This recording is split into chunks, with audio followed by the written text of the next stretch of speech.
ಶ್ರೀ ಗುರುಭ್ಯೋ ನಮಃ. ಹರಿ ಓಂ. ವಜ್ರನಖಾಯ ವಿದ್ಮಹೇ ತೀಕ್ಷ್ಣದಂಶಾಯ ಧೀಮಹಿ ತನ್ನೋ ನಾರಸಿಂಹ ಪ್ರಚೋದಯಾತ್. ಆತ್ಮೀಯ ವೀಕ್ಷಕರಿಗೆ ಸ್ವಾಗತ.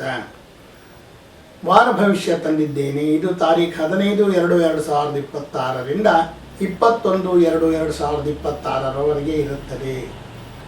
ಇದನ್ನು ನಿಮ್ಮ ಒಳಿತಿಗಾಗಿ ಬಳಸಿಕೊಳ್ಳಿರಿ. ನೀವಿನ್ನೂ ನನ್ನ ಚಾನಲನ್ನು ಸಬ್ಸ್ಕ್ರೈಬ್ ಆಗದಿದ್ದಲ್ಲಿ ಈ ಕೂಡಲೇ ಆಗಿರಿ ಮತ್ತು ಬೆಲ್ ಬಟನ್ ಒತ್ತಿರಿ. ಇದರಿಂದ ಮುಂದಿನ ವಿಡಿಯೋಗಳು ನಿಮಗೆ ನೇರವಾಗಿ ತಲುಪುತ್ತವೆ. ಈಗ ಒಂದೊಂದೇ ರಾಶಿಯತ್ತ ಗಮನ ಹರಿಸೋಣ. ಮೇಷರಾಶಿ.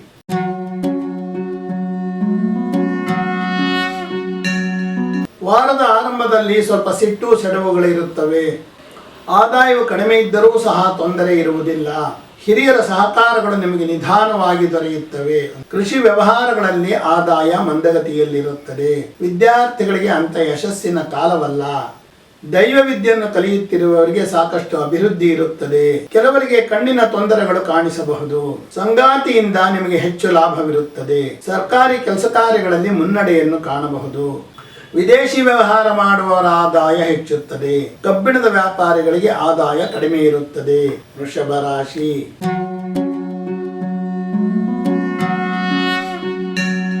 ದೊಡ್ಡ ಮನುಷ್ಯರಂತೆ ಕಾಣಿಸಿಕೊಳ್ಳಲು ಸಾಕಷ್ಟು ಪ್ರಯತ್ನ ಪಡುವಿರಿ. ಆದಾಯವು ನಿರೀಕ್ಷೆಯನ್ನು ಮೀರಿ ಇರುತ್ತದೆ. ಬಂಧುಗಳ ನಡುವೆ ಅಸಹನೆ ತಲೆದೋರಬಹುದು. ಕೃಷಿ ಭೂಮಿಯನ್ನು ಅಭಿವೃದ್ಧಿ ಮಾಡುವ ಯೋಗವಿದೆ. ಈಗ ವಿದ್ಯಾರ್ಥಿಗಳಿಗೆ ಮಧ್ಯಮ ಫಲಿತಾಂಶವಿರುತ್ತದೆ. ವೃತ್ತಿಯ ಸ್ಥಳದಲ್ಲಿ ಹಿರಿಯ ಮೇಲಧಿಕಾರಿಗಳು ನಿಮ್ಮನ್ನು ತರಾಟೆಗೆ ತೆಗೆದುಕೊಳ್ಳಬಹುದು.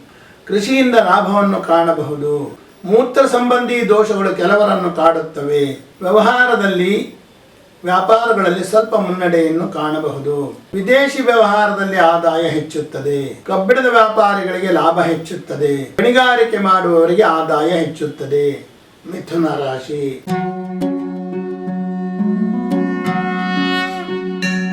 ಸಮಾಜದಿಂದ ಗೌರವ ಸಿಗುವ ಸಾಧ್ಯತೆಗಳಿವೆ.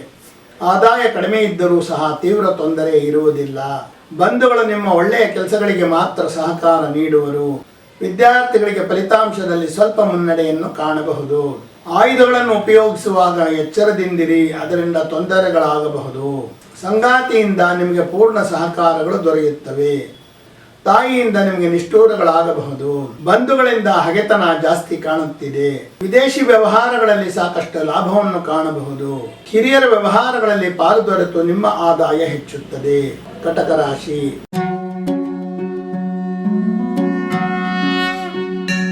ಆಲಸಿತನ ಮೈದುಂಬಿರುತ್ತದೆ. ಆದಾಯವು ಕಡಿಮೆ ಇರುತ್ತದೆ. ಧಾರ್ಮಿಕ ಕಾರ್ಯಗಳನ್ನು ಮಾಡುವವರ ಆದಾಯ ಹೆಚ್ಚುತ್ತದೆ. ನಿಮ್ಮ ಬಂಧುಗಳು ವ್ಯಾವಹಾರಿಕತೆಯಿಂದ ನಿಮ್ಮ ಅವಶ್ಯಕತೆಗಾಗಿ ನಿಮ್ಮಲ್ಲಿಗೆ ಬರುವರು. ಸಂಗಾತಿಯ ಆದಾಯದಲ್ಲಿ ಕಡಿಮೆಯಾಗಬಹುದು. ಸಂಗಾತಿಯು ನಿಮ್ಮ ಮೇಲೆ ಕೋಪ ಮಾಡಿಕೊಳ್ಳುವ ಸಂದರ್ಭಗಳಿವೆ. ವಿದ್ಯಾರ್ಥಿಗೆ ಸ್ವಲ್ಪ ಮಟ್ಟಿನ ಅನುಕೂಲವಿರುತ್ತದೆ. ಪಿತ್ತ ದೋಷಗಳು ನಿಮ್ಮನ್ನು ಕಾಡಬಹುದು. ಸಂಗಾತಿಗೆ ಆಸ್ತಿ ಒದಗುವ ಯೋಗವಿದೆ. ನಿಮ್ಮ ಬಂಧುಗಳ ವಯಸ್ಕರ ಜೊತೆ ಪ್ರೇಮಾಂಕುರಗಳಾಗಬಹುದು. ಸರ್ಕಾರಿ ಕೆಲಸ ಕಾರ್ಯಗಳಲ್ಲಿ ಪ್ರಗತಿ ಇರುವುದಿಲ್ಲ. ವಿದೇಶಿ ವ್ಯವಹಾರಗಳಲ್ಲಿ ನಿರೀಕ್ಷಿತ ಲಾಭ ಬರುತ್ತದೆ. ಸಿಂಹ ರಾಶಿ.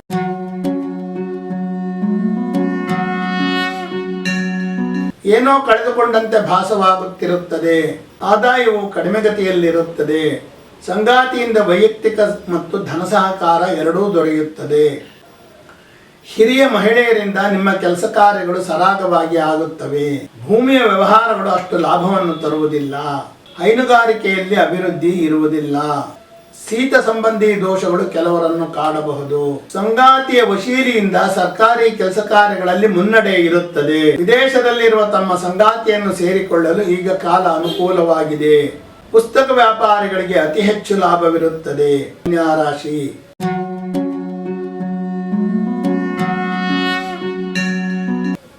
ಚುರುಕಾಗಿ ಕೆಲಸ ಮಾಡಲು ಬಹಳ ಪ್ರಯತ್ನ ಪಡುವಿರಿ. ಆಸ್ತಿ ಮಾರಾಟ ಮಾಡುವ ಮಧ್ಯವರ್ತಿಗಳಿಗೆ ಈಗ ಆದಾಯ ಹೆಚ್ಚುತ್ತದೆ. ಬಂಧುಗಳ ನಡುವೆ ಹೊಂದಾಣಿಕೆಯನ್ನು ಮಾಡಿಕೊಳ್ಳುವುದು ನಿಮಗೆ ಒಳ್ಳೆಯದು. ವಿದ್ಯಾರ್ಥಿಗಳಿಗೆ ಮಧ್ಯಮ ಗತಿಯ ಫಲಿತಾಂಶವಿರುತ್ತದೆ. ಕೃಷಿ ವಿದ್ಯಾರ್ಥಿಗಳಿಗೆ ಅತಿ ಹೆಚ್ಚಿನ ಫಲಿತಾಂಶ ಇರುತ್ತದೆ. ವಿದೇಶಿ ಕಂಪನಿಗಳಲ್ಲಿ ಹೂಡಿಕೆ ಮಾಡುವುದಕ್ಕೆ ಮುಂಚೆ ಸರಿಯಾಗಿ ಆಲೋಚನೆ ಮಾಡಿ ಹೂಡಿಕೆ ಮಾಡಿರಿ. ಕೆಲವರಿಗೆ ಚರ್ಮ ಸಂಬಂಧಿ ದೋಷಗಳು ಕಾಣಿಸಬಹುದು. ಸಂಗಾತಿಯ ಉಡಾಫೆ ನಡವಳಿಕೆ ನಿಮಗೆ ಬೇಸರ ತರಿಸಬಹುದು. ಕೃಷಿಕರಿಗೆ ಅನಿರೀಕ್ಷಿತ ಲಾಭಗಳಾಗುವ ಸಾಧ್ಯತೆಗಳಿವೆ. ತುಲಾ ರಾಶಿ.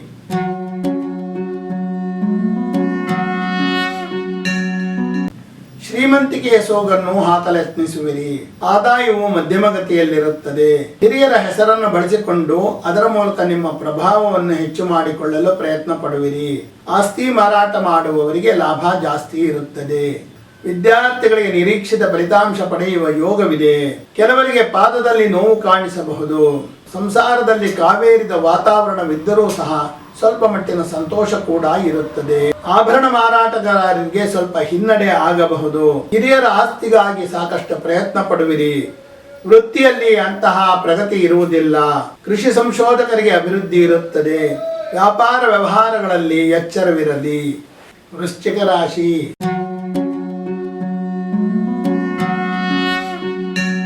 ಯೋಜನಾಬದ್ಧವಾಗಿ ಕೆಲಸ ಮಾಡಲು ಪ್ರಯತ್ನ ಪಡುವಿರಿ. ಆದಾಯವು ಮಧ್ಯಮಗತಿಯಲ್ಲಿರುತ್ತದೆ. ಬಂಧು ಬಾಂಧವರ ಸಹಕಾರಗಳು ನಿಮಗೆ ದೊರೆಯುತ್ತವೆ. ವಿದೇಶದಲ್ಲಿರುವವರು ಈಗ ಸ್ಥಿರಾಸ್ತಿಯನ್ನು ಮಾಡಿಕೊಳ್ಳುವ ಯೋಗವಿದೆ. ಸರ್ಕಾರಿ ಕೆಲಸ ಕಾರ್ಯಗಳಲ್ಲಿ ಮುನ್ನಡೆಯನ್ನು ಕಾಣಬಹುದು. ಗಣಿಗಾರಿಕೆ ಮಾಡುವವರಿಗೆ ಅಭಿವೃದ್ಧಿ ಇರುತ್ತದೆ. ವಿದ್ಯಾರ್ಥಿಗಳಿಗೆ ನಿರೀಕ್ಷಿತ ಫಲಿತಾಂಶ ಇರುವುದಿಲ್ಲ. ಹರಿತವಾದ ಆಯುಧಗಳನ್ನು ಉಪಯೋಗಿಸುವಾಗ ಎಚ್ಚರವಿರಲಿ. ಸಂಗಾತಿಯಿಂದ ಧನ ಸಹಕಾರವನ್ನು ನಿರೀಕ್ಷೆ ಮಾಡಬಹುದು. ಹಿರಿಯರು ನಿಮ್ಮ ವರ್ತನೆಗಳಿಗೆ ಸಾಕಷ್ಟು ಸಿಡುಕುತನವನ್ನು ತೋರುವವರು. ವೃತ್ತಿಯ ಸ್ಥಳದಲ್ಲಿ ಹಿತಶತ್ರುಗಳು ಹೆಚ್ಚಾಗುವ ಸಾಧ್ಯತೆಗಳಿವೆ. ಧನಸ್ಸು ರಾಶಿ.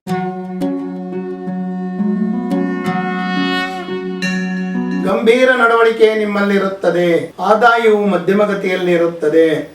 ಕೃಷಿಯಿಂದ ಹೆಚ್ಚು ಆದಾಯವನ್ನು ಕಾಣಬಹುದು. ಹೈನುಗಾರಿಕೆಯಿಂದ ಆದಾಯ ಹೆಚ್ಚಾಗಿ ಬರುತ್ತದೆ. ಬಂಧು ಮಿತ್ರರು ಸಹಾಯವನ್ನು ಅಪೇಕ್ಷಿಸಿ ಓಡಿ ಬರುವರು. ಕೃಷಿ ಉತ್ಪನ್ನಗಳನ್ನು ಮಾರಾಟ ಮಾಡುವವರಿಗೆ ಆದಾಯವಿದೆ. ಆಸ್ತಿ ಮಾಡುವ ವಿಚಾರದಲ್ಲಿ ಖಂಡಿತ ಆತರ ಬೇಡ. ಈಗ ವಿದ್ಯಾರ್ಥಿಗಳಿಗೆ ಮಧ್ಯಮ ಫಲಿತಾಂಶ ಒದಗುತ್ತದೆ. ಹಿರಿಯರ ಆರೋಗ್ಯದಲ್ಲಿ ಸ್ವಲ್ಪ ಏರುಪೇರುಗಳಾಗಬಹುದು. ಸಂಗಾತಿಯಿಂದ ಧನ ಸಹಾಯ ಕೂಡ ಸಿಗುತ್ತದೆ.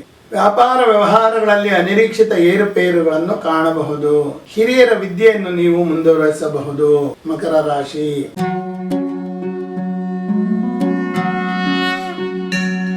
ಅತಿ ಉತ್ಸಾಹದೊಂದಿಗೆ ಮುನ್ನುಗ್ಗುವಿರಿ. ವಿವೇಚನೆಯಿಂದ ಕೆಲಸ ಮಾಡುವಿರಿ. ಆದಾಯ ಉತ್ತಮವಾಗಿರುತ್ತದೆ. ಭಾಷಣಕಾರರಿಗೆ ವಾಗ್ಮಿಗಳಿಗೆ ಉತ್ತಮ ವೇದಿಕೆ ದೊರೆಯುತ್ತದೆ. ಅವರ ಅಭಿಪ್ರಾಯವನ್ನು ಹಂಚಿಕೊಳ್ಳಲು ಅವಕಾಶ ದೊರೆಯುತ್ತದೆ. ಕೃಷಿ ವ್ಯಾಪಾರ ಮಾಡುವವರಿಗೆ ಅತಿ ಹೆಚ್ಚು ಲಾಭವಿರುತ್ತದೆ. ಸಂಸಾರದಲ್ಲಿ ಈಗ ಸಂತೋಷವಿರುತ್ತದೆ. ಸಂಗೀತಗಾರರಿಗೆ, ಲಲಿತಕಲೆ ಅಭ್ಯಾಸ ಮಾಡುವವರಿಗೆ ಆದಾಯ ಹೆಚ್ಚುತ್ತದೆ. ಗುರು ಹಿರಿಯರ ನಡುವೆ ಹಣಕಾಸಿನ ವ್ಯವಹಾರಗಳು ಖಂಡಿತ ಬೇಡ. ವಿವಾಹ ಸಂಬಂಧದಲ್ಲಿ ಸ್ವಲ್ಪ ಎಚ್ಚರವಾಗಿರಿ. ಧಾರ್ಮಿಕ ಕ್ಷೇತ್ರಗಳಲ್ಲಿ ಕೆಲಸ ಮಾಡುತ್ತಿರುವವರಿಗೆ ಅನಿರೀಕ್ಷಿತ ಅಭಿವೃದ್ಧಿ ಇರುತ್ತದೆ. ವೃತ್ತಿಯಲ್ಲಿ ಆದಾಯ ಹೆಚ್ಚುವ ಸಾಧ್ಯತೆಗಳಿವೆ. ಕುಂಭರಾಶಿ.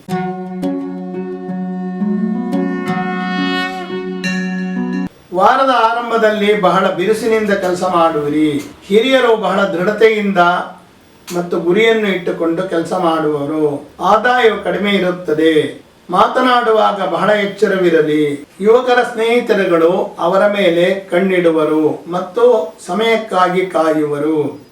ನಿಮ್ಮೆಲ್ಲ ಕೆಲಸಗಳಿಗೆ ತಾಯಿಯ ಸಹಕಾರಗಳು ದೊರೆಯುತ್ತವೆ. ಸ್ಥಿರಾಸ್ತಿಯನ್ನು ಕೊಳ್ಳಲು ಹಣದ ವ್ಯವಸ್ಥೆಯನ್ನು ಮಾಡಿಕೊಳ್ಳಬಹುದು. ವಿದ್ಯಾರ್ಥಿಗಳಿಗೆ ಉತ್ತಮ ಫಲಿತಾಂಶ ಪಡೆಯುವ ಯೋಗವಿದೆ. ಸಂಗಾತಿಯ ಮನಸ್ಸು ಹೆಚ್ಚು ಆಧ್ಯಾತ್ಮದತ್ತ ಹೊರಳುತ್ತದೆ. ವಿದೇಶಕ್ಕೆ ಅದಿರನ್ನು ಕಳಿಸುವವರಿಗೆ ಹೆಚ್ಚು ಆದಾಯ ಮತ್ತು ಅವಕಾಶ ದೊರೆಯುತ್ತದೆ.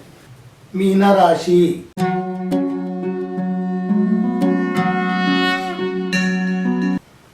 ವಾರದ ಆರಂಭದಲ್ಲಿ ಬಹಳ ಉದಾಸೀನತೆ ಇರುತ್ತದೆ. ಆದಾಯವು ಉತ್ತಮವಾಗಿರುತ್ತದೆ. ಸಂಗಾತಿ ಕಡೆಯವರಿಂದ ನಿಮ್ಮ ಕೆಲಸ ಕಾರ್ಯಗಳಿಗೆ ಸಾಕಷ್ಟು ಸಹಕಾರ ದೊರೆಯುತ್ತದೆ. ಕಣ್ಣಿಟ್ಟ ಆಸ್ತಿಯನ್ನು ಕೊಳ್ಳಲು ಮುಂದಾಗುವಿರಿ. ಅದಕ್ಕೆ ಬೇಕಾದ ಹಣಕಾಸಿನ ತಯಾರಿ ಕೂಡ ನಡೆಯುತ್ತದೆ. ವಿದ್ಯಾರ್ಥಿಗಳಿಗೆ ಸ್ವಲ್ಪ ಕಷ್ಟಕರವಾದ ಸಂದರ್ಭ. ಹೊಟ್ಟೆಯಲ್ಲಿ ನೋವು ಕಾಣಿಸಿಕೊಳ್ಳಬಹುದು. ಸಂಗಾತಿಯ ಖರ್ಚು ಹೆಚ್ಚಾಗುವ ಸಂದರ್ಭವಿದೆ. ಅನಿರೀಕ್ಷಿತ ತಿರುವಿನಲ್ಲಿ ಕೆಲವು ವ್ಯವಹಾರಗಳು ನಿಲ್ಲಬಹುದು. ಹಿರಿಯರ ವ್ಯವಹಾರಗಳಲ್ಲಿ ಪಾಲು ದೊರೆತು ಆದಾಯ ಬರುತ್ತದೆ. ಉದ್ಯೋಗ ಸ್ಥಳದಲ್ಲಿ ಏಳಿಗೆಯನ್ನು ಖಂಡಿತ ಕಾಣಬಹುದು. ಆತ್ಮೀಯರೇ, ಇದುವರೆಗೆ ನಾನು ತಾರೀಖು 15/2/2026ರಿಂದ 21/2/2026ರವರೆಗಿನ ವಾರ ಭವಿಷ್ಯವನ್ನು ತಿಳಿಸಿರುತ್ತೇನೆ.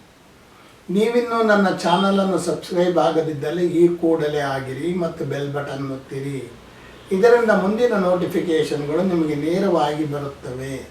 ಧನ್ಯವಾದಗಳು.